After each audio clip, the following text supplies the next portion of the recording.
Julie Von Trash. Aussi, oui. Aussi. Alors, par contre, hop, je vais l'approcher de toi parce qu'il faut être bien proche du micro. Pas de problème. Voilà. Mange-moi quand même. C'est ça, c'est un peu plus près. Voilà. Comme ça, tu vois, la distance respectable, c'est à peu près ça. Ok. Donc voilà, Julie, tu vas nous parler un peu de ton personnage. Bah ouais, moi je suis Julie Zanuto, donc dit Julie Van Trash. Ça fait 6 ans que je suis dans le milieu de la photo maintenant. Je suis rentrée dans le milieu fétiche il y a 2 ans. Et maintenant, je commence un parcours de Phébus burlesque au Carrousel de Paris sur Pigalle. D'accord. Donc en fait, qu'est-ce qui t'a amené à vouloir devenir modèle?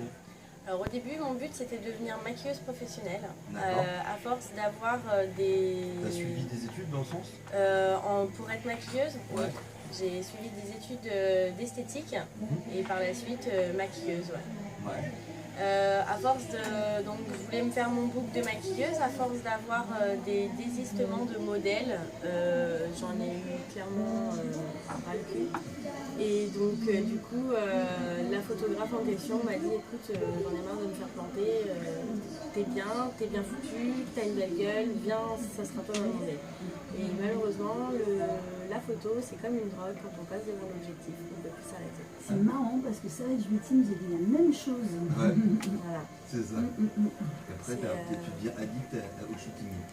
Ouais, on en a besoin parce qu'on ne se voit pas spécialement bien. Chaque personne ne se voit pas spécialement bien. Et le fait d'avoir des photos qui nous mettent en valeur, ça permet de reprendre confiance en soi et de se voir autrement que dans la vie de tous les jours. Donc, mais tu as commencé ton côté de modèle il y a combien de temps? Ça fait 6 ans. 6 ans. Et le fétiche, tu disais? 2 ans. 2 ans. D'accord. Donc entre la première période, de 4 ans, tu as fait quoi J'ai fait du mode classique. Je suis rentrée aussi dans le milieu un peu pin-up parce que j'ai toujours traîné dans les milieux comme ça quand j'étais petite. Mon père qui faisait partie des Hells Angels, etc. C'est rock'n'roll? Voilà, tout le temps, les freelance, tout ça. Moi j'étais justement les petites jeunes filles que là on voit au Brasso. Moi je faisais partie de ces petites filles-là, voir des dames maquillées, coiffées, des belles robes en mode ouais, elles sont trop belles les dames, tu dirais des princesses. Et moi de moi-même j'ai toujours voulu faire continuer ce mode de vie, cet esprit en fait. Parce qu'être une pin-up c'est avant tout un état d'esprit. Donc je voulais vraiment continuer dans cette optique. Et toi, tu as été te documenter aussi à côté de ça? Alors j'ai été me documenter, j'ai regardé énormément sur internet, et je me suis documentée énormément sur Betty Page par exemple, Dita Vantise. Après celles qui sont un peu plus connues en France, notamment les petites modèles comme Laura Van Gogh, Scarlett River, que j'ai suivi aussi parce qu'elles ont fait énormément de shooting burlesque ou pin-up ou rockabilly, et donc du coup c'est quelque chose que j'ai énormément apprécié. D'accord. Donc c'est ça qui t'a influencé et qui t'a donné envie de toi, pareil, arriver à ce mode pin-up? Ah ouais, totalement. Et puis bon, il y a toujours ce côté des années d'avant et on se dit que... T'es nostalgique des années 50, 60 ou... Totalement. Ouais. Je me dis que je suis pas née dans une époque qui est la mienne en fait. Ouais. Je me suis juste perdue dans une année qui n'est pas du tout la mienne. D'accord. C'est vrai que tu as un physique assez, je dirais moi, années 40. Je te verrais bien un peu bad girl dans un film noir. Ouais, voilà, c'est ça, c'est totalement ça. Hein. Là en plus aujourd'hui je suis en noir, hier j'étais plus féminine, oui, donc j'adore jouer avec les looks quoi.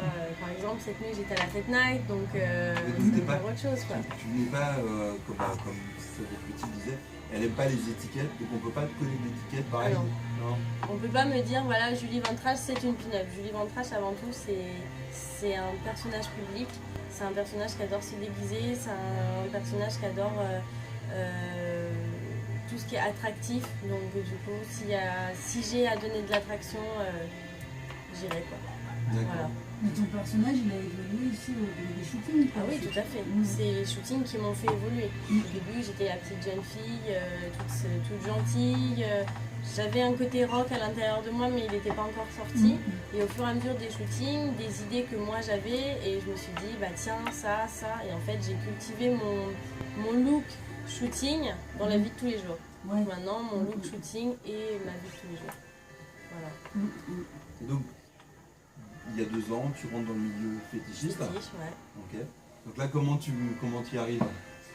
Parce que passer de la pin-up rock'n'roll au fétiche, à part peut-être par Betty Page où il y a un petit peu de bondage. Betty Page, il y a eu aussi Dita Ventis, Ouais. et plus Dita Ventis où là j'ai connu le bondage. Comment je suis rentrée dans le milieu fétiche? Tout simplement, je suis très curieuse, donc j'ai vu sur Facebook ou sur internet des personnes nues démoniaques, tiens, qu'est-ce que c'est démonia? J'ai tapé sur internet et je suis tombée sur la boutique. J'ai été carrément voir à la boutique, je suis tombée sur Miguel et il m'a expliqué la soirée, la boutique, comment ça marchait. Et moi j'étais très intéressée à faire partie de la soirée, à aller en tant que visiteuse, voir comment ça se passait. J'y ai été, j'ai adoré et depuis j'y vais et voilà. Ah ouais, c'est juste l'éclat. Et t'as pas fait partie des Démonia Girls aussi? Je fais partie des Démonia Girls. C'est ça, hein? Tout à fait. T'es vraiment rentrée dans le milieu. Moi je suis rentrée, j'ai fait une première année en tant que visiteuse. Ouais. La deuxième année j'étais modèle pour Mademoiselle Lilo. Ouais. Et la troisième année, créatrice de latex. Ouais. Voilà, tout à fait. La troisième année, une créatrice de vêtements Fabulous, pareil, latex, vinyle, cuir, etc. Et là, cette année, il change d'endroit, donc ça va se passer aux Champs-Élysées. Et du coup, toujours des Démonia Girls. D'accord. Voilà. D'accord, et là, maintenant, tu dis encore une nouvelle page qui s'ouvre. Oui. Hein, t'écris en fait un livre. Ouais. C'est un peu ça, t'écris le livre de ta vie. Ouais, en quelque sorte. Ouais. Il y a 6 ans, c'était la découverte de mon pilote et le côté modèle. Là, on est à 2 ans, il y a 2 ans, c'était fétiche. Et là, on arrive dans le burlesque. C'est ça. Parce que j'adore ce milieu. Enfin, j'ai envie d'avoir une voie un peu tracée, dans le sens où j'ai un peu envie de marcher sur les pas, c'est peut-être gros, mais marcher sur les pas de Dita Ventis en étant française. D'accord. Donc on sait qu'à la base elle sort du X, tout le monde le sait. Après, c'est un photographe qui l'a sorti de dedans. Moi, je ne ferai pas de X, mais il y a du fétiche, chose qu'elle a faite. Et là, le burlesque, et j'ai eu la chance de connaître une physio de Paris, qui est aussi une artiste, et qui m'a dit je vais te mettre au vestiaire. J'ai fait ma première journée au vestiaire, le deuxième jour j'étais en salle, et le troisième jour on m'a dit c'est pas possible, faut que tu prépares un show, faut que tu passes sur scène. Et là, du coup, je vais aller sur scène et j'ai très hâte. Et donc c'est où, c'est quand, c'est comment? Alors pour le moment, j'ai pas encore de date. Ça va se passer au Carrousel de Paris. C'est rue Pierre Fontaine. Non, Pierre Fontaine. C'est même pas à 20 mètres du Moulin Rouge. Carrousel de Paris. C'est tenu maintenant par Albert de Panaz et ça va se passer du jeudi au samedi. Ça va se faire 4 soirées dans le... Ah, toi tu vas faire les 4 soirées? Moi, il y a des chances que je fasse les 4 soirées. Okay. Moi je suis vraiment attitrée au Carrousel, donc je pense que c'est plus un divertissement en attendant les vrais artistes qui viennent se mettre en place pour faire passer le temps, etc. Plutôt que vraiment être un artiste. Mais ça vient avec le temps, quoi. Le thème de ton numéro de feuillage? Là, pour le moment, j'ai pas encore d'idée, mais je pense que ça sera un peu une fenêtre vraie sortie. D'accord. Encore une nouvelle... Encore autre chose. Ah, tu vas chercher là dans l'histoire. Voilà. Ouais. Mais c'est ça, j'adore l'histoire, le passé, le présent, enfin après le futur. Ouais, hier par exemple, avec quelqu'un qui était plus la policière du futur. Voilà. Un corset, du vinyle, des caches-tétons, voilà quoi. Alors que là, ouais, voilà, on sera plus dans le côté passé. Et c'est vrai que la matière aussi, ça détermine un peu l'époque parce que... C'est ça. Bah ouais, tout ce qui est vinyle, etc., ce sera plus pour le futur. Ce qui va être par exemple soie, dentelle, etc. Oui, effectivement, ce sera plus sur le côté passé. Voilà. Et là, tu as venu au Girl Inc. C'était pourquoi? Alors, ma venue au Girl Inc. Au début, alors je suis venue hier. je devais pas venir du tout. Et en fait, quand j'ai vu qu'il y avait Shelly d'Inferno qui était là, j'ai dit il faut absolument que j'aille la voir parce que le crash et feu, j'adore ça. Et c'est une personne que je suis depuis un bon moment et c'est hors de question que je ne la vois pas. Donc je suis venue hier pour voir Miss d'Inferno. Et hier, du coup, en me promenant, je suis tombée sur Miss Pinocchio. Et elle m'a dit, ah demain je fais un show, faut que tu sois là, faut que tu viennes. Et du coup, je suis venue, j'ai été demandée aussi par des fans qui étaient là hier. Ils m'ont dit, ah demain j'ai avec tes filles, ce serait bien que tu sois là. Donc je dis, bon, faire un effort, on va venir, on va faire des photos, ça va faire plaisir à tout le monde. Moi, ça va me faire plaisir de revoir tout le monde aussi, donc pourquoi pas. Le retour, ouais. C'est ça. Petite anecdote, mais tout à l'heure j'ai croisé Pinot Monsieur en grande discussion, en grande discussion avec des petites filles. Elle était en train de leur expliquer que bon bah là elle volait pas, mais que les gamines elles étaient genre c'est la vraie quoi. Ah bah oui, c'est ça, c'est juste excellent. Ah bah elle dit à tout le monde qu'elle est venue là pour sauver le monde. Hein. Bah voilà.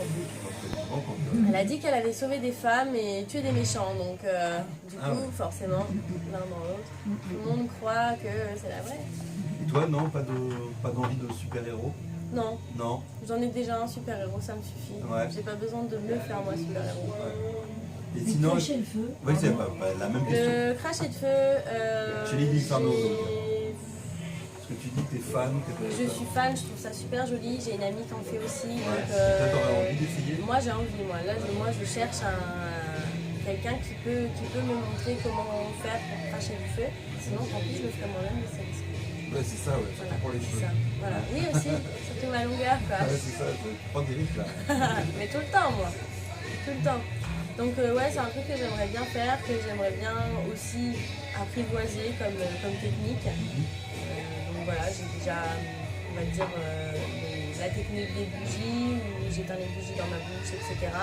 Ça me pose pas de problème de les faire traîner les flammes sur mon corps. Et le cracher de feu ou justement avec de l'eau de feu ou du pétrole, c'est encore autre chose. Ouais. C'est des grosses flammes et moi j'aime les challenges, donc ça pour moi c'est un challenge, donc j'y arrive. Dans des projets particuliers? Là en ce moment non, je travaille énormément, donc forcément les projets ça se fait petit à petit, voilà. Et là les projets que j'avais c'était le carrousel, donc il faut que ce projet s'ouvre de plus en plus. Les prochains shootings, des choses de prévues? Oui, j'ai pas mal de projets. Après, ce qui me manque, c'est le temps. Ouais. Maintenant, j'ai que le lundi et le mardi de libre, soir, parce que je travaille la journée aussi. Après, sinon, j'enchaîne mercredi, jeudi, vendredi, samedi, voire dimanche aussi, des fois, jour et nuit. Quoi. Donc, c'est très dur de trouver un moment où me caler, ou sinon... Ce qui est aussi un peu plus compliqué, c'est que le lundi ou le mardi, les gens ils travaillent en général. Donc quand ils sortent du taf, ils n'ont pas spécialement envie de prendre leur appareil photo et dire bon on va aller quitter la Nice. Donc ça aussi c'est autre chose, c'est compliqué. Mais j'arrive à trouver des moments où quand même ça marche. Exactement. Je te remercie d'être passé dans l'émission. C'est moi qui vous remercie, c'est très gentil de votre part de m'accueillir.